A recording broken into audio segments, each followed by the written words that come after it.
जय सिया राम दोस्तों। आज की इस वीडियो में हम बात करने वाले हैं एलके मेहता पॉलीमर आईपीओ के बारे में। तो यह आईपीओ हमारा कल 13 फरवरी से खुलने जा रहा है।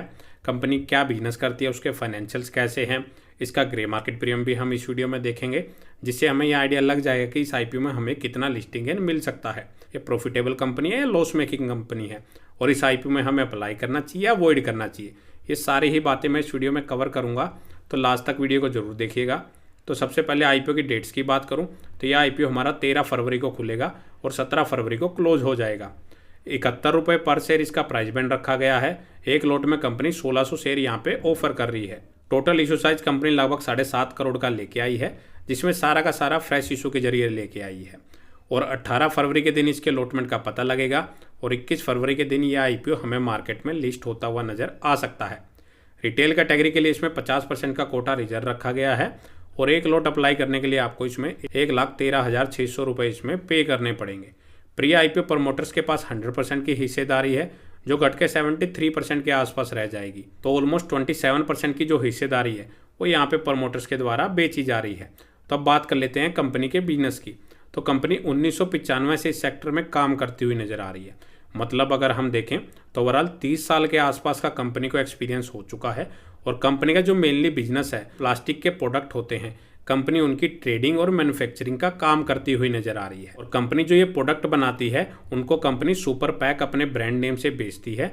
और उसके अलावा अगर हम देखें, कंपनी जो ये ट्रेडिंग एंड रीप्रोसेसिंग का जो काम करती हुई नजर आ रही है, उसमें रॉ मटेरियल जो कंपनी यूज करती हुई नजर आ रही है, कंपनी पॉलीप्रोपिलीन और पॉलीइथाइलिन ये कंपनी यूज करती हुई नजर आ रही है। कंपनी के प्रोडक्ट पोर्टफोलियो में अगर हम देखें तो कंपनी के वो 3 प्रोडक्ट शामिल है। उसमें मेनली कंपनी रोप्स बनाती है, ट्विन्स बनाती है और ग्रेनुअल्स बनाती है। ग्रेनुअल्स की अगर हम मेनली बात करें तो छोटे छोटे दानेदार जो प्लास्टिक के पार्टिकल्स होते हैं वो कंपनी बनाते हैं, जो वेरियस टाइप ऑफ एक्टिविटीज में यूज किए जाते हैं। उसके अलावा company twins and various type of ropes भी ये कंपनी बनाती हुई नजर आ रही है। कंपनी का जो बिजनेस मॉडल है वो ठीक ठाक नजर आ रहा है। आइए अब इसके फाइनेंशियल्स देख लेते हैं। तो कंपनी का जो बिजनेस है वो काफ़ी छोटे स्केल पे कंपनी बिजनेस कर रही है, उसका आइडिया आपको इसके फाइनेंशियल देख के लग ही जाएगा। 12 करोड़ का कंपनी का रेवेन्यू 2022 में था, जो बढ़ के 19 करोड़ के आसपास हो चुका है। और प्रॉफिटेबिलिटी अगर आप देखेंगे तो 4 लाख का कंपनी का 2022 में प्रॉफिट था, फिर कंपनी 1 लाख के लॉस में आई 2023 में, और अब 2024 में कंपनी का जो प्रॉफिट बढ़ के लगभग 86 लाख के आसपास पहुंच चुका है।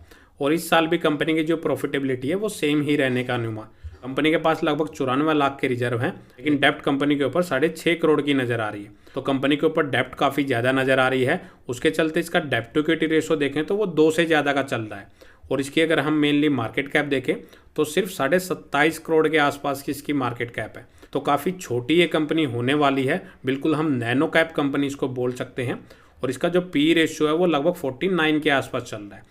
ईपीएस भी देखें तो वो 1.5 के आसपास चलता हुआ नजर आ रहा है। तो वैल्यूएशन मेरे को थोड़ी ज़्यादा हाई लग रही है कि इसकी अगर हम अर्निंग्स भी देखें तो वो भी कोई इतने खास नज़र नहीं आ रही। बिजनेस भी छोटे स्केल पे ही कंपनी कर रही है। और यहाँ से कंपनी जो पैसा रेज करेगी उस पैसे का यूज अपनी वर्किंग कैपिटल की रिक्वायरमेंट को पूरा करने के लिए करेगी, और जनरल कॉर्पोरेट पर्पज़ के लिए कंपनी इस पैसे का यूज कर सकती है। तो अब देख लेते हैं इसका लेटेस्ट ग्रे मार्केट प्रीमियम, जिससे बेसिकली हमें ये आइडिया लग जाएगा कि इसमें कितना लिस्टिंग गेन मिलेगा।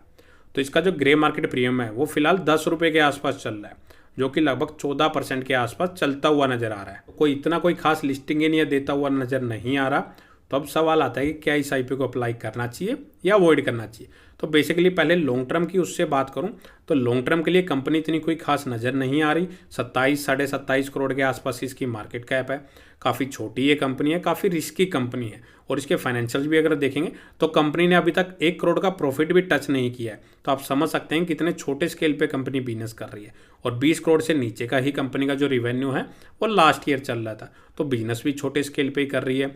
वैल्यूएशन भी कंपनी लगभग 50 के मल्टीपल पी के आसपास अपनी वैल्यूएशन रखी है, तो वो भी काफ़ी ज़्यादा हाई पे लेके आ रही है। और डेप्ट भी कंपनी के ऊपर ज़्यादा चल रही है। सारे पैरामीटर एक ही तरफ इंडिकेट करते हैं। कंप्लीटली आप इस आईपीओ को अवॉइड कर सकते हैं, लेकिन लिस्टिंग गेन के हिसाब से देखें तो फिलहाल जो इसका जीएमपी है वो 14% चल रहा है। तो लास्ट डे का वेट जरूर कर ले। लास्ट डे अगर इसका जो ग्रे मार्केट प्रीमियम है वो 40%, 50% या 60% अगर जाता हुआ नजर आए, तो उस टाइम आप अपना विचार कर सकते हैं कि इसको लिस्टिंग गेन के लिए अप्लाई करना चाहिए या अवॉइड करना चाहिए। अपना रिस्क एनालिसिस जरूर कर लें अप्लाई करने से पहले, क्योंकि काफ़ी छोटी ये कंपनी होने वाली है, इनमें रिस्क काफ़ी ज़्यादा रहता है और मैनिपुलेशन भी काफ़ी ज़्यादा होती है, और ऐसे छोटे आईपीओ में शेयर सेल करने में भी काफ़ी दिक्कतें आ सकती हैं। तो अपने सारे पॉजिटिव और नेगेटिव पॉइंट सोच के चलें और अपने फाइनेंशियल एडवाइजर से ज़रूर डिस्कस कर लें कि इसको अप्लाई करना है या अवॉइड करना है। तो इस वीडियो में इतना ही। अगर आपको वीडियो अच्छी लगे तो वीडियो को लाइक करें और चैनल को सब्सक्राइब करना ना भूलें। जय सिया राम।